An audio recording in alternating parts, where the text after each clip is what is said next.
रोको मत, हमें टोको मत, हमें आगे बढ़ते जाना है। जय भीम का नारा लगाना है, जय भीम का नारा लगाना है, जय भीम जय भीम। आज हमारे देश में जितनी भी पार्टियां हैं वो सभी पार्टियां अपने अपने नेताओं को जोड़ने की कोशिश कर रही हैं, दूसरे राजनीतिक दलों के नेताओं को तोड़कर अपने में मिलाकर अपनी पार्टी को मजबूत बनाने की कोशिश कर रही है। लेकिन हमारे देश में एक ऐसी पार्टी है जो अपने नेताओं को हमेशा बाहर का रास्ता दिखाया करती है। सभी राजनीतिक पार्टियां अपने नेताओं को जोड़ती है, दूसरे दलों के नेताओं को तोड़कर अपने में लाने की कोशिश करती है। लेकिन एक ऐसी बीएसपी पार्टी है जो अपने नेताओं को छोटी छोटी बातों पर बाहर का रास्ता दिखा देती है। आज इन्हीं सारी बातों पर विस्तार से बात करने के लिए हमारे साथ गौतम रत्ना जी हैं, जो कि बहुजन फिल्म प्रोडक्शन हाउस चलाते हैं और काफी लंबे समय से बहुजन समाजवादी पार्टी से जुड़े भी रहे, पॉलिटिकल एनालिस्ट हैं और बहुजन एक्टिविस्ट हैं। क्या लगता है जिस तरह से बहन जी पुराने नेताओं को बाहर का रास्ता दिखा रही हैं, जो नेता कांसीराम जी के वक्त से जुड़े थे, ऐसे नेताओं को बहन जी बाहर का रास्ता दिखा रही हैं, ऐसे में बहुजन समाजवादी पार्टी कैसे मजबूत होगी? मिस्टर अरुण जी, देखिए मैं पहले थोड़ा सा आपको बता दूं अपने बारे में। मैं 1984 में उसी साल में दिल्ली आया था और उस टाइम साहब कांसीराम जी की जो पार्टी है 14 अप्रैल 1994 में साहब कांसीराम जी ने इसको एक अमली जामा दिया और उसी टाइम से मैं स्कूल स्टूडेंट टाइम से मैं जुड़ा रहा हूँ। तो मैंने इस पार्टी का पूरा इतिहास और पूरा जो दौर है इस पार्टी का, वो पूरा दौर भी देखा है और मैंने बहुत पार्टी में मेहनत भी की है, काम भी किया है। आपने जो सवाल किया है कि दूसरी पार्टियां दूसरे नेताओं को बुलाती हैं और अपना कुनबा बढ़ाती हैं एक तरीके से, राइट? बिल्कुल। लेकिन यहाँ पर बहन जी इसकी परवाह नहीं करती हैं और बल्कि बाहर का रास्ता दिखा देती हैं। तो आपको मैं बताऊं कि ये बहुत पॉजिटिव चीज है। इसका मतलब है कि बहन कुमारी मायावती जी कभी भी सिद्धांतों से समझौता नहीं करती, सीधा सा बिल्कुल सटीक है एकदम।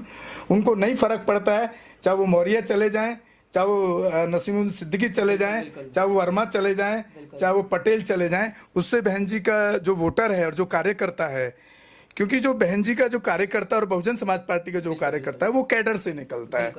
तो आपने देखा हो कभी बहन जी का वोटिंग परसेंटेज तो कम नहीं हुआ है, खासतौर से उत्तर प्रदेश में। वो तो हर साल कुछ ना कुछ बढ़ता ही है, बल्कि नहीं घटता जा रहा है। नहीं, वोटिंग परसेंटेज नहीं घटा है सर, मेरे पास आंकड़े हैं इस चीज के। वोटर तो कम होते जा रहे हैं ना। नहीं, वोटिंग परसेंटेज कम नहीं हुआ है, सिर्फ सीटें कम हो जाती हैं। तो सीटें कैसे आएंगी? हाँ, जब वोटर ही कम होंगे तो सीटें नहीं, वोटर उतना ही है, सीटें कम इसलिए हो जाती हैं कि जो दूसरे जो दल हैं या दूसरी जो पार्टीज हैं वो बैकडोर से कहीं ना कहीं अपना इम्पैक्ट, अपना आपस में गुप्त समझौता कर लेते हैं, जिसका असर हमारी जो सीटों की जो संख्या है उस पर बिल्कुल पड़ता है। ऐसा मैं मानता हूँ और कई उदाहरण आपको दे सकता हूँ। जब बहन जी ने नसीमुद्दीन सिद्दीकी से अकाउंटेबिलिटी के लिए बात की कि भाई आप पार्टी फंड का पैसे का हिसाब दीजिए, तो उन्होंने एक ऑडियो रिकॉर्ड कर लिया, उस ऑडियो को आज तक कुछ नहीं हुआ। ऐसे बहुत सारे ऐसे एक टाइम में राशिद अलवी मुस्लिम समाज से थे, यूपी के प्रदेश अध्यक्ष रहे, वो कांग्रेस में चले गए।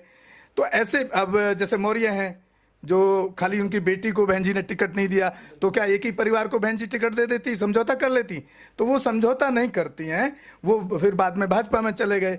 लेकिन यहाँ पर जो उनकी वैल्यू थी, जो उनका दबदबा था, पार्टी के अंदर रुतबा था, क्या उनको भाजपा में मिला?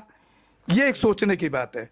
राशिद अलवी, इवन देन पूनिया आज की डेट में कांग्रेस में हैं, राज्यसभा सांसद हैं, वो बहन जी के प्रिंसिपल सेक्रेटरी हुआ करते थे और इसी बहुजन समाज से आते हैं, SC ST कैटेगरी से आते हैं।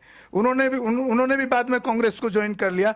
तो इस तरह के जो लोग हैं, अगर बहन जी किसी को निकालती हैं तो बहन जी तभी निकालती हैं जब उसकी कोई इस तरह की कंप्लेंट आती है, चाहे वो कार्यकर्ताओं के थ्रू हो, चाहे बहन जी द्वारा क्षेत्र में लगाए हुए जो लोग हैं अगर वो शिकायत करते हैं, तब बहन जी को इस तरह के डिसीजंस लेना पड़ते हैं। यानी आपका साफ साफ ये कहना है कि जितने लोग भी बहुजन समाजवादी पार्टी से बाहर निकाले गए हैं उनमें कहीं ना कहीं कुछ कमियां रही होंगी, इसी वजह से बहुजन समाजवादी पार्टी ने उन्हें बाहर का रास्ता दिखाया है।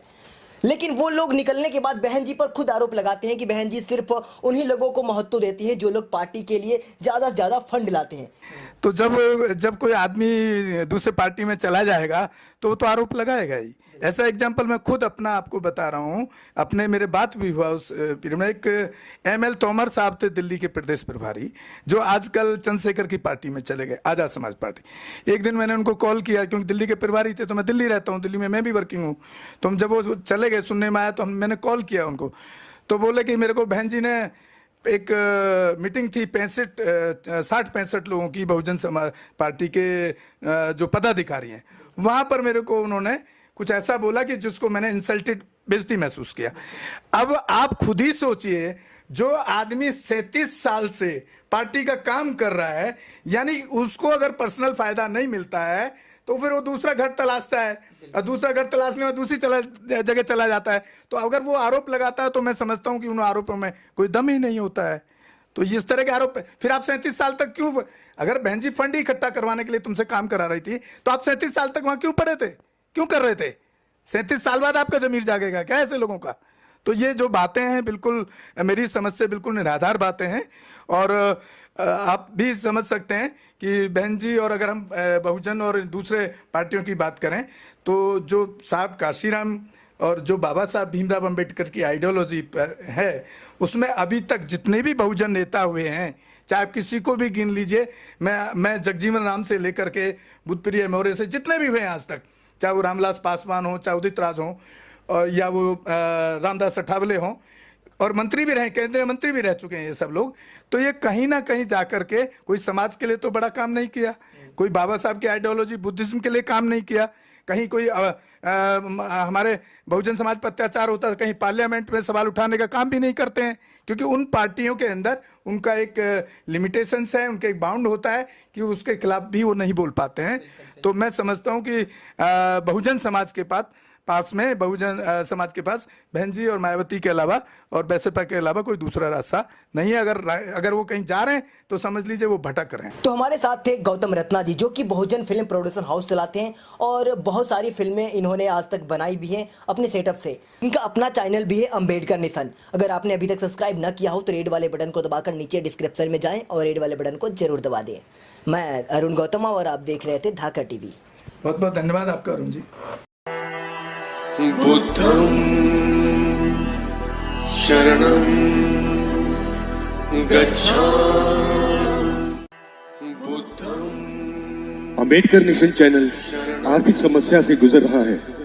अगर आप बहुजन समाज में बाबा साहेब अंबेडकर और तथागत बुद्ध की विचारधारा को अधिक से अधिक लोगों तक पहुंचाना चाहते हैं तो हमें आर्थिक सहयोग प्रदान करें, ताकि हम अपने चैनल के माध्यम से देश विदेश में समता, बंधुता, एकता और संवैधानिक अधिकारों को ज्यादा से ज्यादा लोगों तक पहुंचा सकें। आप अपनी सहायता राशि नीचे लिखे खाते में जमा करा सकते हैं। खाता धारक गौतम रत्ना, खाता संख्या 316957686551, IFSC कोड SBIN 0060336, बैंक भारतीय स्टेट बैंक। आप हमारे बैंक खाते का विवरण स्क्रीन पर भी देख सकते हैं।